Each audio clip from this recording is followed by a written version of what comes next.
Hello and welcome to the Ski Mojo Lockdown, hosted by me, Chemmy Alcott. Now, I am delighted to be joined by the fabulous Anne and Jim Omer. They're to my side here, and in their words, middling skiers. I didn't say that, they said that.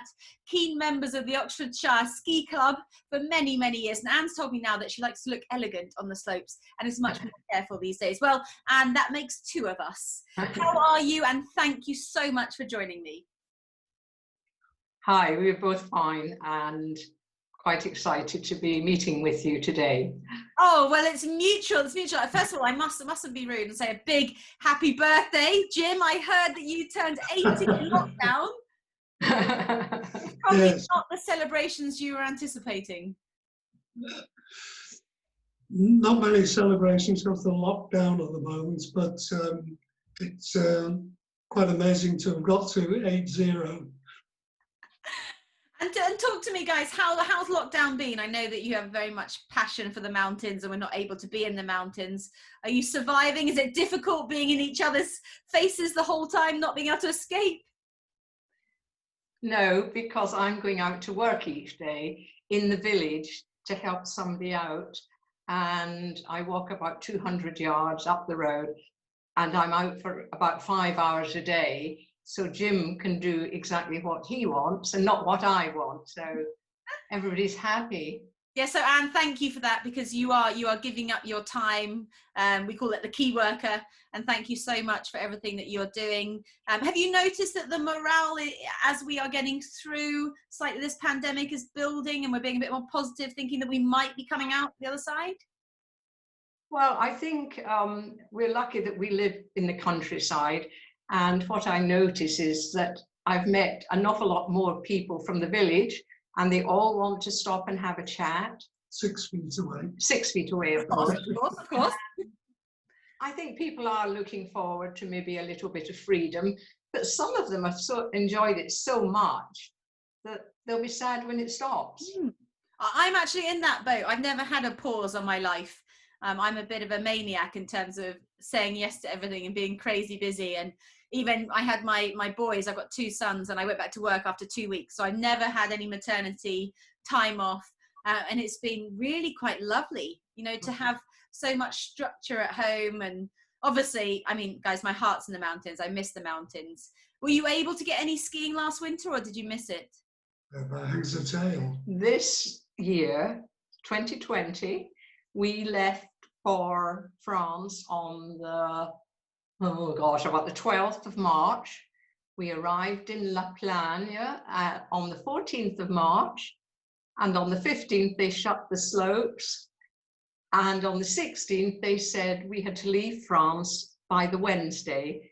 Go home. So we reloaded everything in the car, apart from fresh food, which we gave to some young French people in the next apartment. And we set off back home. Oh gosh, my heart dropped then. When you started saying that story, I was like praying you were going to say in December. In December, you're talking December, and then when you dropped the March word, oh, I'm so sorry. Yeah. What a mammoth experience, yeah. You know, and a crazy experience, and something that you've never, ever anticipate having. That's exactly right. And when we set off home, we didn't know what we were going to encounter on the roads. We didn't know whether we were going to get petrol. So we didn't go our usual route, which is up through Annecy. We stuck to the autoroutes. And in fact, apart from at Moutier, where there was traffic jams, and there always is, there was nothing on the roads apart from lorries. So the weather was glorious, which was a bonus. And we got home. You got that's the most important. But so you got, is it one day? My calculations, you got one day on. Did you get to ski that day? No. No. We didn't even get as far as buying a ski pass. Okay, well, I mean, Jim, that's almost a positive. You didn't have to worry about refunds. And oh, guys, I'm completely gutted for you. I will make sure that as soon as I can get on snow, I will do some turns just for you guys. That must have been hard. I mean, it must make you look forward to the future and next year a lot more. Hopefully, we were going to get there. I have new boots. Amazing. Amazing at this stage in my life. They haven't been on the snow yet, so I'm really hoping that I am going to enjoy wearing something that doesn't pinch my legs quite as much as all the others. And a top tip there, you've got lots of time to wear those watching telly. And that's really key. Like, get them warm, get them nice and warm, because even if it's not that crazy moldable liners, it does start setting around your foot and make it more comfortable. So you've definitely got time to do that, so that when they do find snow, they will be perfectly comfortable. There you go. There's a positive. There's always a silver lining. Top tip. Now, guys, how long have you been fans of Ski Mojo? Because that's why we're here. Both of us love the product. So tell me about that. I saw a tiny little bit in the Sunday Telegraph travel section at the end of a ski article. It was about 1 inch high, and it mentioned Mojos. And I have 2 artificial knees, and I thought, boy, could be something for me. The only thing was, I do not like anything touching my knees. They're quite tender. Anyway, I told my friend about them, and she was off the mark, and she bought a pair. Within a week, she happened to be coming up from the West Country. She bought them, and she brought them to our house, and I tried them on, and I thought, this is great. I can cope with this. And off we went to Bicester, to the nearest stockist. He nearly had a fit when he saw me and knew what was wrong with me. But they're fantastic. Amazing. And did you have pain before? What was it? I mean, you talked about your knees being sensitive and having double knee replacement. So was it the injury side that led you to them, or the performance side? Well, I think it was probably to prolong my day or prolong my skiing life. It just gives you loads of confidence. And even when you get wiped out by a snowboarder or whatever, I've had quite a few falls with them on. Nothing happens. They protect your legs really well. Yeah. Jim, do you use one, or have you just noticed Anne's confidence with her change wearing them? After her first year on them, I noticed how well she endured on the slopes. You got jealous? So I got myself a pair to cope with my heavier weight, and loved them instantly. They're great leg protectors and also help with the stamina. Exactly, yeah. I mean, in terms of value, you get more out of your day, like you said, Anne. That's right. Longer for harder. You don't have to stick and rest. How long? You just said the word instant there, Jim. How long did it take you to get used to skiing with them in a different technique, or did you have to adapt your technique at all? No, they were just fine straight away. It was just quite novel feeling when you sink down to have some support. Cool. But apart from that, do you have a competition on who can ski the most without getting tired? Obviously, you both got the support system, the Ski Mojo, so you just ski forever and ever. Well, not quite. Remember our age, but we ski a lot longer, a lot faster, and now I don't know if you know La Plagne, but there's some great runs. And in the past, we would have stopped once or twice, maybe. Jim's just moving. Amazing! Oh, I love that. Who's that? Is that Anne? Anne, you told me you skied elegantly. Look at that. You've got speed there. I love that. Oh my gosh, that's the dreamy day, guys. Bluebird. I tell you, it is fantastic. When we go in March, we obviously choose between school holidays, and there are so few people there. Oh, I shouldn't be saying this because there'll be lots more there, but it is glorious. I love it. We love it. We have been a lot of places with the Oxfordshire Ski Club, but now we go to La Plagne every year we hope to go for 4 weeks this year, but we could only get our apartment for 3, and then we had it for 3 days. Well, it's very good that you can laugh about it. It's very good. You have to. Nothing else. Exactly. The agency was fantastic, and we got our money back the following week. So Oh, fantastic. they So, were shell-shocked. yeah. Oh, I mean, it's really, really hard. But I want to get back to happier things because I want to get back to passion on the slope. So is the whole mountain now open to you? Like, can you see a red run or a black run and go, you know what, I believe that we can do that? No. I have no wish to have my knees redone again. And no, I'm not into getting frightened. I don't like... We stick to blues and the occasional red. And we like to pretend we're on something like a motorbike, sweeping and swerving down the hillside. That video was very fluid, efficient skiing. That's why, you know, in my head, I would see a skier like that, and I would be able to see them skiing like that on a red run, on a black run. So it's definitely your mental block there, because your talent, guys, is definitely right up there. Well, thank you for that, but I'm really happy. I love being in the mountains. I love being in the fresh air, and I just love cruising around. Yeah, it is an amazing holiday, isn't it? I mean, to be able to feel that healthy whilst doing something for yourself, which we don't often do in this world. We don't often take time out for ourselves and to really look around. Whereas when you're on that chair, obviously you can gossip with the person next to you, but there's just so much to look at. In fact, this photo behind me, it's one of my favourite photos I've taken recently, because it's in Germany, would you believe? There's a lift called Zugspitz. A very high lift in Germany near Garmisch. Yeah, and I was working for Ski Sunday there, and we went up to do some filming up here, and I was just blown away by the view, and I really did, even though I was obviously working very hard, I really took a few moments to that kind of mindfulness, to stop and look at it and go, this is really special. So this is like my lockdown photo, because I keep looking at it going, I took that moment there, I will be back there, we will be back in the mountains, because they are waiting for us. We learned to ski in Germany because Jim was in the British Army, and each of the regiments had a ski chalet, and we were lucky enough to go to one. Gunther's Raiders Sega. I know it's only a wee teeny village, nobody would know, but we had a fortnight's ski instruction for our first holiday, and I think if we went back, we'd think it was like a pimple on the map, but it was great.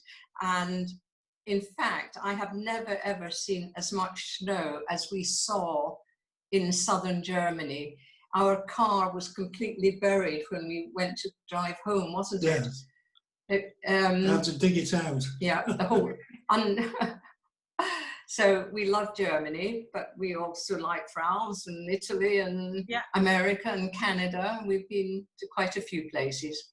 I always say it's not where you go, it's how the conditions are and who you're with. Yeah. I can definitely hear from you guys that skiing seems like it has really brought you together. You both share this together. And that's a real gel to a relationship. I'm married to a skier, so I can see that you guys have that same kind of passion for it.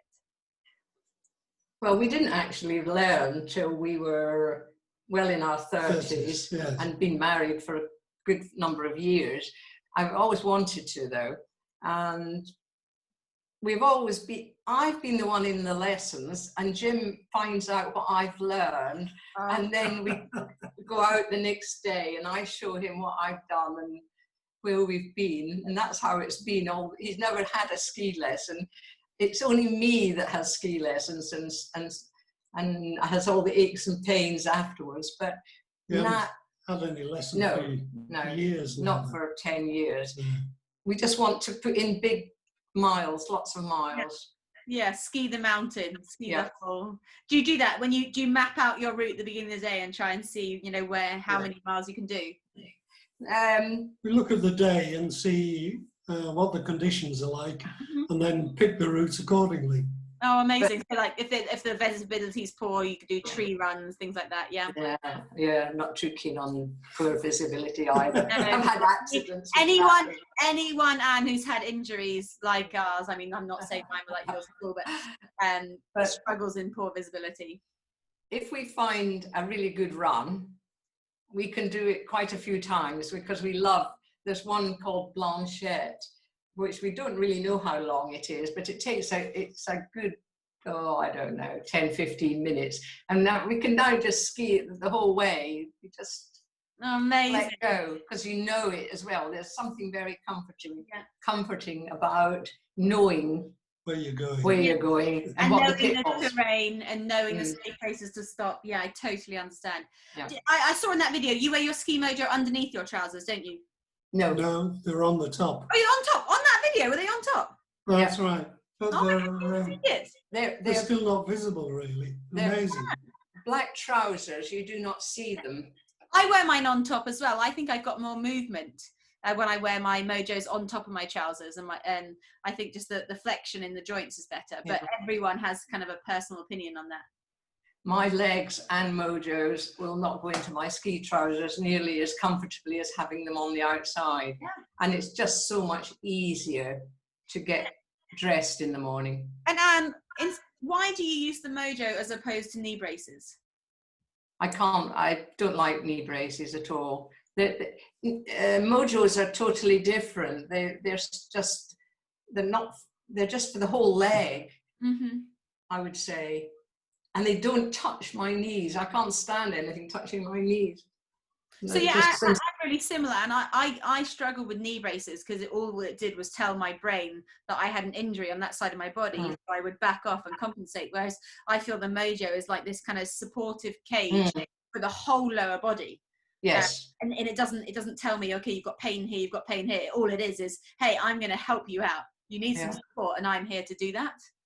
I think that's right. I would go along with that.